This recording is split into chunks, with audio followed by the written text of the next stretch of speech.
Grandes genios e inventos de la humanidad.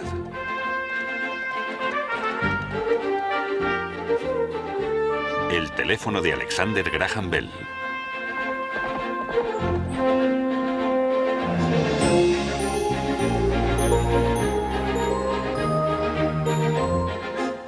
No hay nada en la Tierra que preste un servicio tan rápido como el teléfono, ni nada que se haya maldecido tanto como él. Son las palabras de un crítico a principios del siglo XX sobre los pros y los contras del teléfono.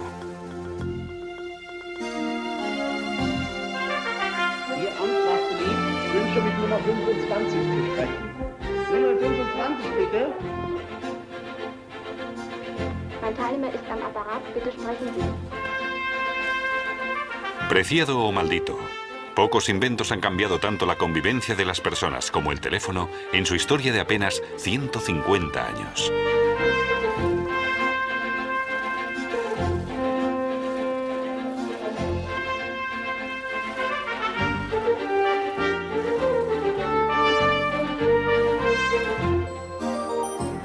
Alexander Graham Bell ayudó a conseguir la creación de este invento realmente revolucionario.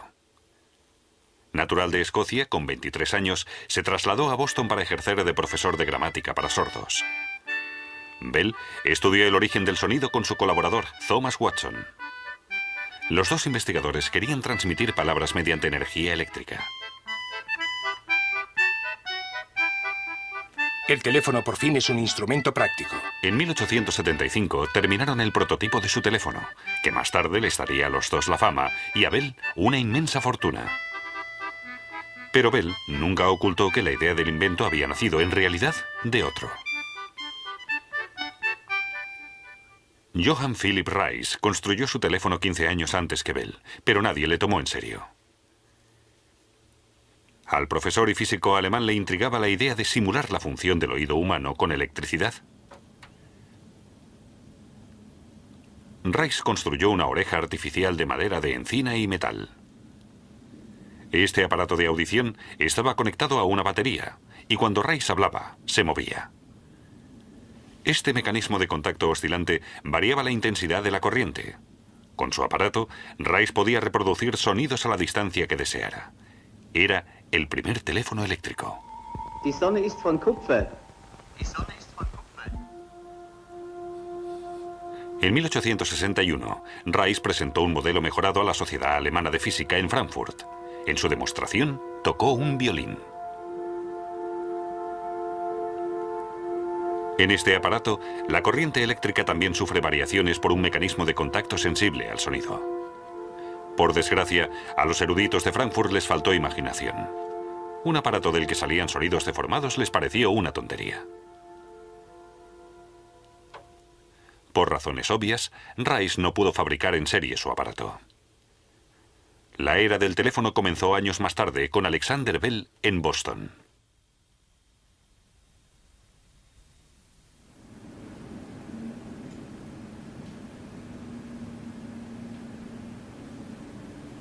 Bell conocía los estudios de Reis y con ellos una teoría: que la lengua humana se podía transmitir mediante la electricidad, con un mecanismo que variaba la intensidad de la corriente eléctrica según la oscilación del sonido.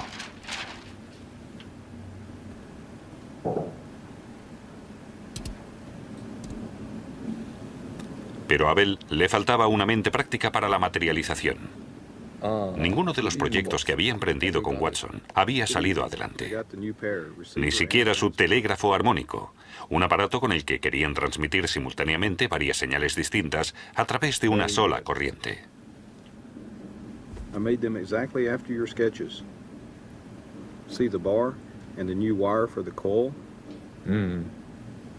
Pero esa noche de junio, ni Bell ni Watson se imaginaban que su telégrafo armónico era prácticamente un teléfono. That's what we'll see tonight. Please go in the other room and prepare for the first transmission. El telégrafo armónico tenía un electroimán con el núcleo de hierro dulce.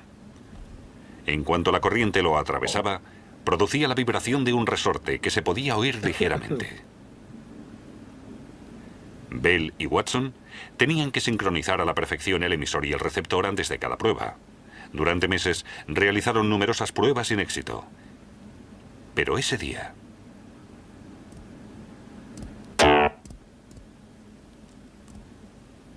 Bell creyó haber oído la vibración propia de una placa metálica. No era una ilusión sensorial. What happened? I don't know. Nothing special. I started ¿Qué había pasado? the transition and got a problem. Watson había querido aflojar un tornillo demasiado apretado y se le había resbalado. I could not turn. So I tried a little harder and it slipped over the bar. That's what happened. That was exactly the Eso es sound lo que había I heard. oído Bell cuando tenía la oreja pegada al receptor. Really? Fue un golpe de That's suerte. precisely the noise you made with the Y él phone. sabía que, si se podían transmitir sonidos, también se transmitiría el lenguaje. Habían inventado el teléfono.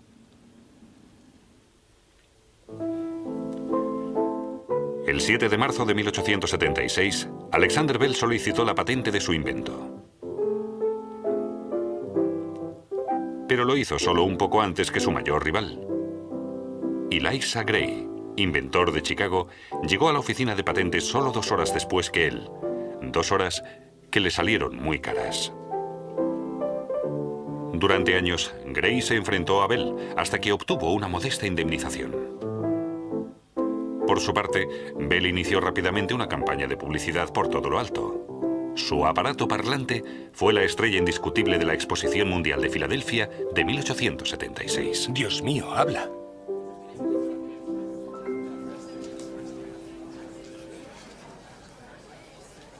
Habla. Solo un año después, el exprofesor de gramática de Boston fundó la Bell Telephone Company. Su política, no vender los teléfonos, sino alquilarlos exclusivamente a sus clientes.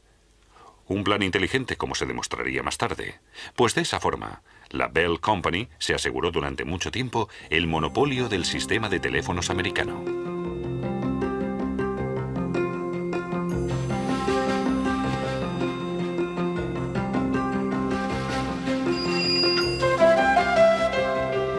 Cinco bancos de Boston pasaron a la historia del teléfono. ¿Con quién quiere hablar? Crearon entre ellos la primera red de teléfonos del mundo con su central telefónica en la empresa de seguridad Colms Burglar Alarm.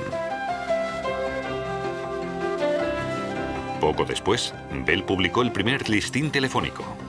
Grandes ciudades como Boston contaban con apenas 50 nombres. Pero eso cambió pronto.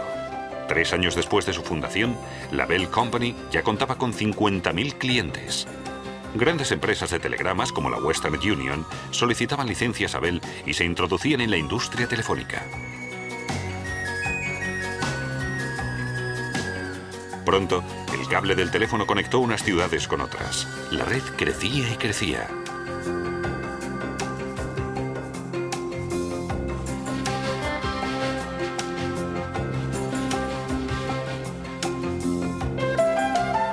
En 1914 se terminó la primera red telefónica que atravesaba Estados Unidos. Bell protagonizó el acontecimiento del siglo con la primera conversación telefónica transcontinental.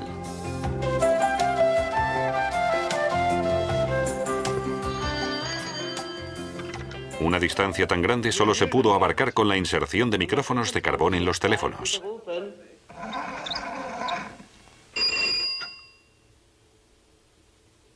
Los micrófonos de carbón se utilizaron durante mucho tiempo. Su mayor ventaja era su alto rendimiento. Su principio, las ondas sonoras hacen oscilar la membrana del micrófono. Señor Watson, venga, le necesito. Un electrodo situado en la parte inferior de la membrana ejerce presión sobre un panel de antracita. Según la oscilación, la presión es mayor o menor.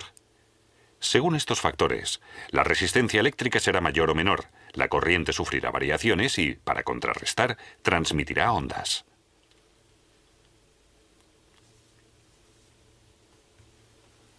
Los receptores telefónicos se fabricaron mucho tiempo según el principio electromagnético. La corriente variable entrante atravesaba unas bobinas envueltas en imanes permanentes. Según la intensidad de la corriente, el imán ejercía más o menos fuerza y hacía oscilar una membrana metálica.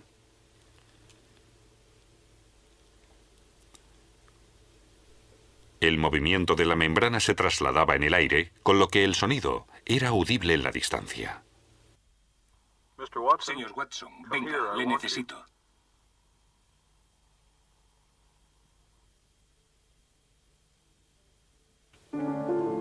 principios del siglo XX. Los empleados de las centrales telefónicas no dan abasto con las manos. Antiguamente, los trabajos físicos los realizaban principalmente hombres jóvenes. Pero pocos años después, varias empresas de telefonía y administraciones de correos contrataron a mujeres. Pensaron que la asistencia femenina calmaría a los clientes alterados por las largas esperas al teléfono. Si la táctica funcionó, no se sabe. Pero muchas empresas de telefonía no tardaron en realizar la intermediación de forma automática. Con ello, surgió también el disco de marcación, un sistema telefónico muy novedoso para los clientes.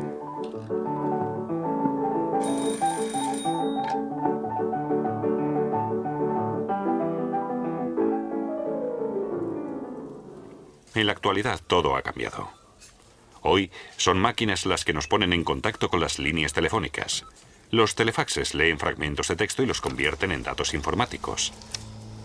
El receptor se conecta automáticamente.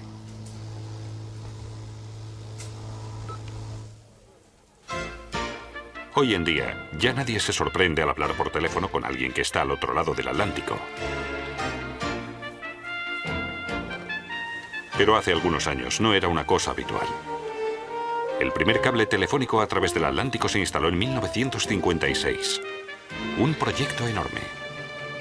Cubrió la distancia entre Gran Bretaña y Canadá, 3.619 kilómetros.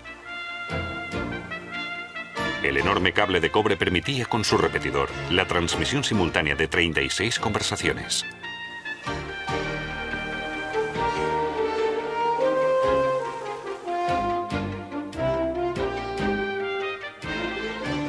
Antes de la instalación del cable en el océano, los radioenlaces mantenían el tráfico telefónico intercontinental. Hallo, Papa. Nein, Frau Nersa, hier ist Karl Hollmann. Wer? Herr Hollmann?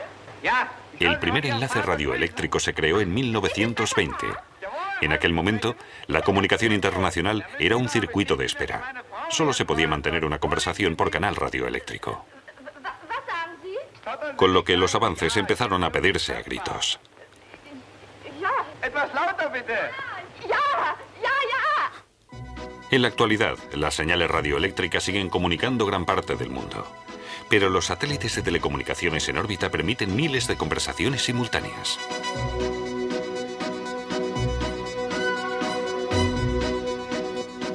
La demanda de comunicación a nivel mundial no conoce fronteras. Pero el espacio para el estacionamiento de satélites es limitado. En las profundidades de la Tierra aún hay sitio de sobra. Esto es un cable fibra óptico en movimiento. Una fibra óptica con una capacidad enorme. Este cable transmite hasta 30.000 conversaciones telefónicas simultáneas. Y no solo eso. La fibra óptica permite transmitir, a través de la misma conexión, lenguaje, texto, datos informáticos e incluso imágenes en movimiento. Fibra óptica, satélites, teléfonos móviles. En la actualidad, casi nadie puede prescindir del teléfono. Para unos es imprescindible en el trabajo, para otros ideal en su vida privada y para otros sencillamente una carga.